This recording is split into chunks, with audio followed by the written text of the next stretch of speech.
بسم اللہ الرحمن الرحیم. امید کرتا ہوں کہ آپ سب خیریت سے ہوں گے. بدوار کی صبح ہے, باہر دھوپ تھوڑی تھوڑی کھلی ہوئی ہے.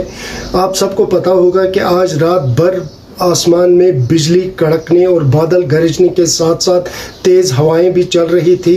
ہم ایسے میں آپ کو اس خبر سے باخبر کراتے چلیں کہ انڈسٹریز ایریا واقع دودرہما میں موجود ریسیونگ اسٹیشن میں ٹھیک صبح 4:45 پر اچانک بجلی کڑکی, جس کی وجہ سے ریسیونگ اسٹیشن میں موجود 6.3 میگا واٹ ایمپیئر ٹرانسفارمر میں آگ لگ گئی. اس کے ساتھ ہی اگرچہ وہاں پہ موجود محکمہ بجلی کے ملازمین نے فائر سروس کو اطلاع دی, فائر سروس کی گاڑی موقع پہ پہنچی, انہوں نے آگ پہ فوری طور پر قابو پا لیا.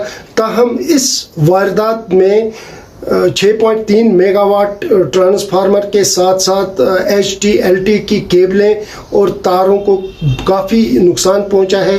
ہم اس خبر سے بھی آپ کو باخبر کراتے چلیں کہ اس آگ کی واردات کی وجہ سے کئی علاقوں میں لگاتار 2 دن بجلی سپلائی متاثر رہے گی. یہ علاقے جو ہیں ان سے بھی میں آپ کو بتاتا چلوں, یہ ہسپتال ایریا جہاں سے ہمیں پڑتا ہے دودرہما سے, انڈسٹریز ایریا دودرہما, گنگرہما, وحید پورہ, سالورہ اور ہرن تک پاور سپلائی متاثر رہے گی.